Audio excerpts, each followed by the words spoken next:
Every creak in the floorboards is a story the house is trying to tell. If only you'd listen. The engine sputtered as I steered my rusted Chevy through the overgrown backroads of Vermont. My phone buzzed, a notification, no signal. Typical. I glanced at the gas gauge, the needle trembling on empty. Thick forest loomed on either side, the skeletal branches arching overhead like a cathedral. Then I saw it. Perched on the hilltop was a chapel, its steeple piercing the ash-gray sky.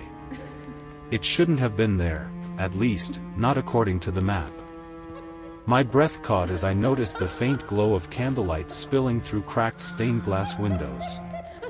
For a moment, the world seemed to shift. The air grew heavy, my ears buzzed, and the familiar hum of existence dulled, as if I'd stepped outside reality itself. A sudden, violent thump broke the spell. The Chevy's engine gave one final groan and died. I was stranded. My name's Jake Carter, and I've always been a pragmatist. 32 years old, freelance graphic designer, perpetually broke.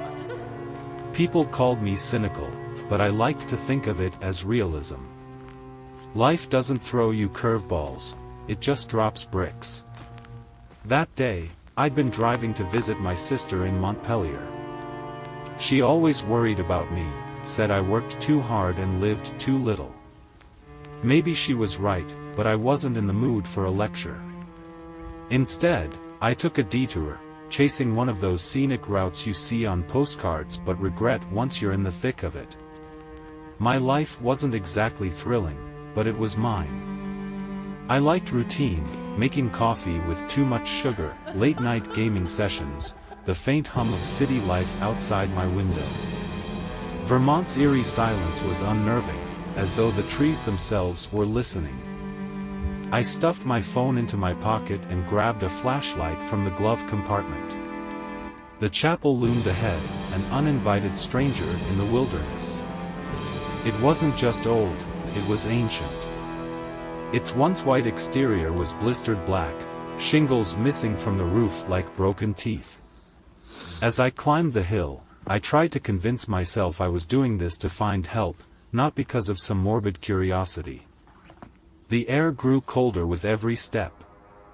By the time I reached the door, my breath came out in visible puffs. The door creaked open before I touched it. Hello? My voice felt swallowed by the vast, cavernous silence inside. Dust swirled in the beam of my flashlight. Pews sat in perfect, eerie alignment, though most were splintered and covered in cobwebs. The air smelled of mildew, old wood, and something metallic, like blood. At the far end of the chapel stood an altar, draped in crimson fabric that looked too fresh to belong here. A book lay open on the altar. Its pages were yellowed and curling, but the ink was sharp, almost wet. Above the altar hung a wooden carving, a grotesque, twisting figure with too many limbs and hollow eyes that seemed to follow me. A sound broke the stillness. It was faint at first, a whispering. It came from everywhere and nowhere, words slipping between my ears, impossible to catch. I swung my flashlight around, heart hammering. Is someone there? The whispering stopped. And then, behind me, a bell tolled. The door closed behind me with a soft thud. I spun around, my flashlight beam quivering across the warped wood. I hadn't touched the door, it moved on its own. The faint whisper I'd heard earlier seemed to echo again, distant and fleeting, like wind brushing through cracks. Hello? I called out, my voice trembling against the cavernous emptiness. The word bounced back, warped and hollow. I shook it off. The wind could have done that. Maybe the hill's incline had shifted the old, rotted frame. Logical explanations. That's what I clung to as I moved deeper inside. The chapel was suffocatingly cold. My breath fogged the air in front of me, though the candles scattered across the altar burned steadily, their flames unnaturally still. A faint metallic scent hung in the air, and the closer I got to the altar, the stronger it became. The book on the altar caught my attention. Its leather cover was worn, but the gold lettering on its spine was eerily vivid, shimmering faintly in the dim light, Latania Redditus. Latin? I didn't know much about the language, but something about the phrase knotted my stomach. I reached out to touch the book, but the moment my fingers grazed the cover, a cold gust of air rushed past me, snuffing out the candles. The room plunged into darkness, my flashlight flickering madly as I scrambled to steady it. "Who's there?" I shouted, the words cracking under the weight of my panic. No response. But then, faintly, the whispering started again. It wasn't wind. It was voices, low and guttural, too layered to belong to one person. They weren't speaking English, or any language I recognized. My hands trembled as I clutched the flashlight tighter, its beam finally steadying. I swung it around the room, every creak of the floorboards beneath me setting my nerves on edge. The pews stood silent, their shadows long and distorted. And then I saw them. Handprints. Dozens of them, smeared across the walls. They glistened in the faint light, crimson and wet, as though freshly made. My stomach churned as I stepped closer to inspect them. The prints were impossibly large, with elongated fingers that ended in sharp, claw-like points. I stumbled back, my foot catching on something soft. The flashlight swung downward. A pile of feathers, gray and slick with what looked like blood, lay scattered at my feet. My chest tightened. They were too large for any bird I'd ever seen, and they stank of rot. I needed to get out. Turning toward the door, I quickened my pace, but before I could reach it, a deep, resonant hum filled the chapel. It vibrated through my chest, making my teeth ache. The sound seemed to come from everywhere and nowhere, growing louder and deeper until it was almost deafening. Then it stopped. For a moment, there was silence. A fragile, unnatural quiet that pressed against my eardrums like a vacuum. And then, laughter. It wasn't loud or manic. It was soft, barely audible, but it sent icy needles up my spine. It was coming from the altar. I turned back, heart pounding in my throat. The book was open now, its pages fluttering as though caught in an invisible wind. Words scrawled themselves across the paper in real time, written in the same crimson ink that covered the walls. I couldn't read the language, but the letters twisted and contorted as if alive, pulsing with an unnatural rhythm. The laughter grew louder. "No," I muttered, backing away. "No, no, no." I tripped over a broken pew and hit the floor hard, the flashlight tumbling from my grip. Its beam rolled across the room, landing on the far corner. A figure stood there. It was barely human, gaunt and skeletal, its skin stretched tightly over its bones. Hollow eyes bored into me, and its mouth curled into a grin that split its face unnaturally wide. It tilted its head, the motion jerky, like a puppet on strings. My body froze, every instinct screaming at me to run, but I couldn't move. The figure took a step forward, its limbs contorting unnaturally, each movement accompanied by a sickening crack. The laughter wasn't coming from the altar anymore. It was coming from it. I forced myself to move, scrambling backward until my hand found the flashlight. I swung the beam toward the creature, but it disappeared. The room was empty. I was alone. My breathing was ragged, my heartbeat thunderous in my ears. I staggered to my feet, clutching the flashlight like a lifeline. The altar stood silent again, the book closed, its pages still. The handprints on the walls were gone, the pile of feathers vanished. It didn't make sense. I turned toward the door, desperate to leave, but as I reached for the handle, it wouldn't budge.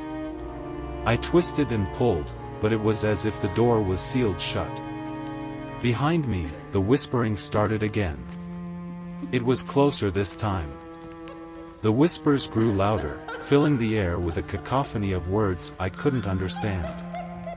My grip on the flashlight tightened as I pressed my back against the door, desperate for it to give way. "Stop," I muttered, my voice cracking. "Just stop." The sound didn't stop. It shifted, melodic and rhythmic now, like a chant. Against my better judgment, I turned to face the altar again. The book was open, its pages flipping violently as though caught in a storm. My eyes darted to the grotesque carving above the altar, the twisted figure with too many limbs. It wasn't just a carving anymore. It moved. The wooden figure writhed, its limbs twitching as it began to break free from the wall. Jagged pieces of wood splintered and fell as the thing stepped forward, its hollow eyes fixed on me. I wanted to run, but my legs felt rooted to the floor. "What do you want from me?" I shouted, the words echoing in the empty chapel. The chanting stopped. For a moment, there was only silence. Then, a voice, not the whispering, not the laughter, but something deep and resonant, something that seemed to come from inside my own head. "Return," it said, the word reverberating through my skull. Return? What does that mean? My voice was barely above a whisper. The figure didn't respond. Instead, it raised one of its elongated arms and pointed toward the book. The crimson ink on its pages seemed to pulse, forming new words as I watched. "The keeper comes. All debts are paid. All things returned." The words burned into my mind as if I'd read them aloud. My vision blurred, and suddenly, I was somewhere else. The chapel faded, replaced by flashes of a town, quaint and idyllic, yet somehow wrong.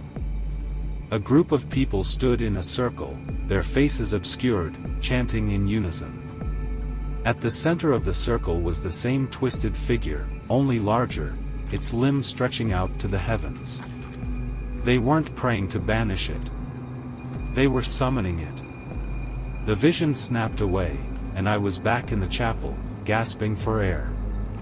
The figure loomed closer, its presence suffocating. "Return," the voice boomed again. "I don't understand." I screamed. And then, clarity. A memory I didn't know I had surfaced, a story I'd overheard as a child.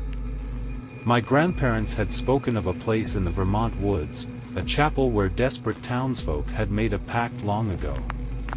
They'd begged for prosperity, for protection, for power.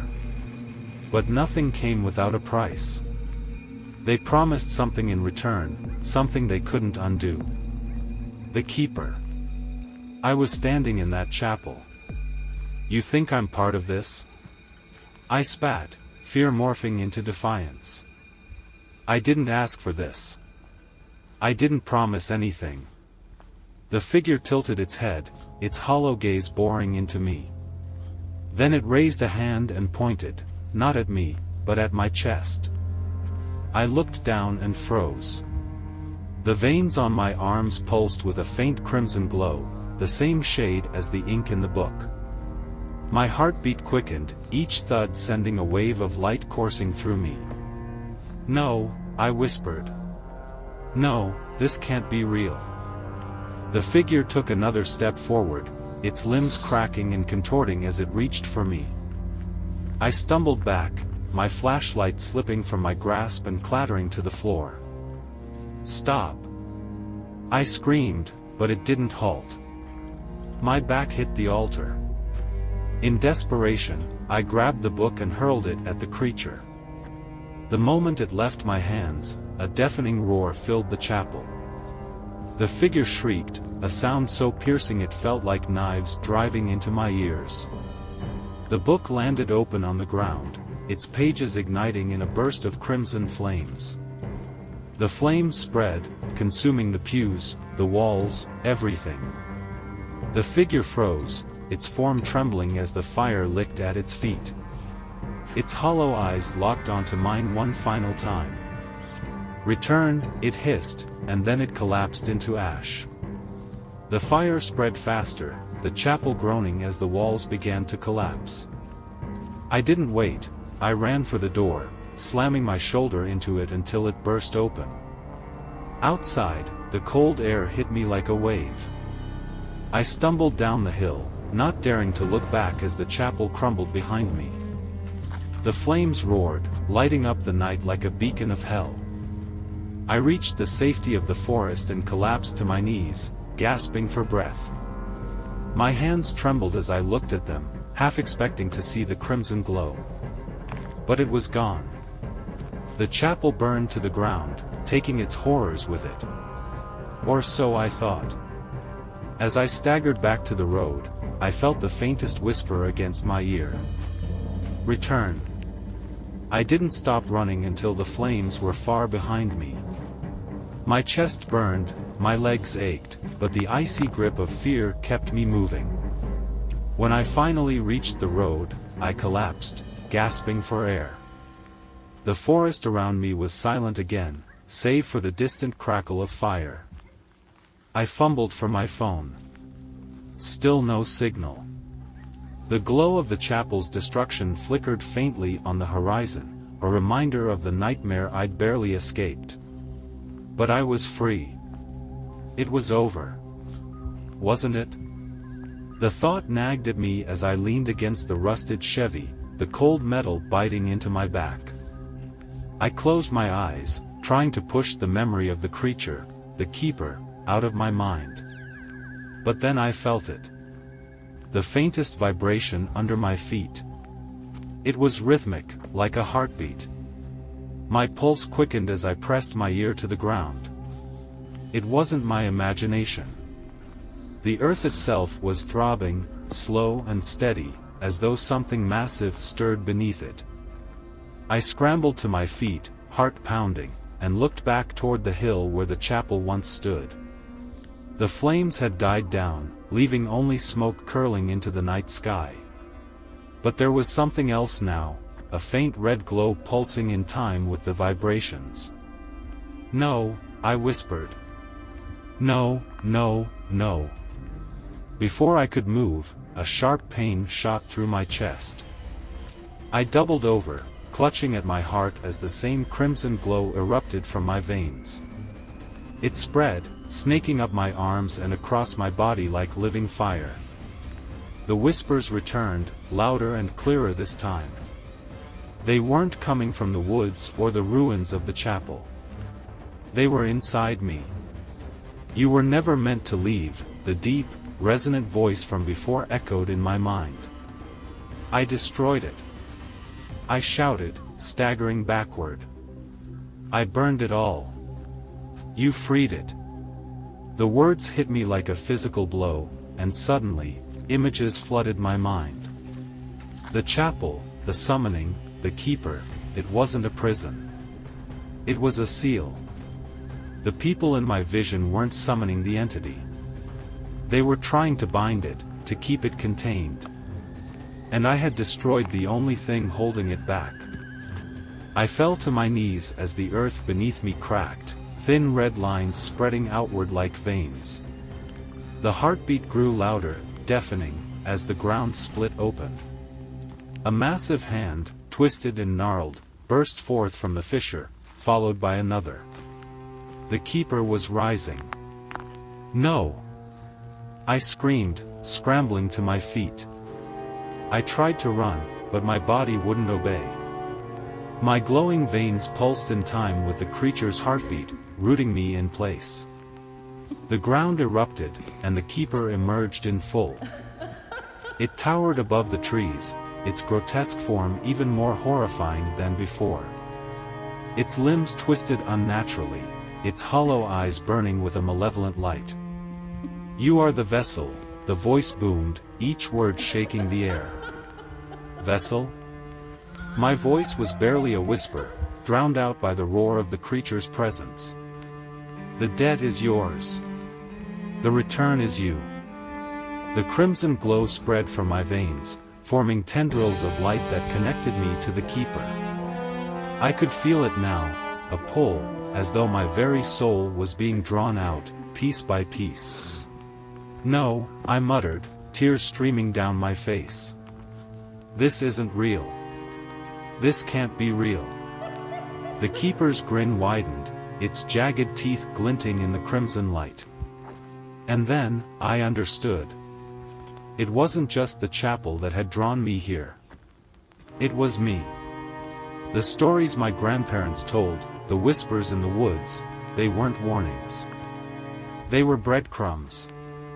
The keeper's seal had been weakening for years, but it needed a spark to break free. It needed a sacrifice, a connection. It needed me. My blood, my presence, my destruction of the seal, it was all part of its plan. The keeper had been calling me here, shaping my life, pulling strings I couldn't see. I wasn't a random victim.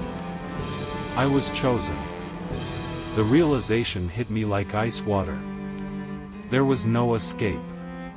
No running, no fighting. This was my purpose, my reason for existing.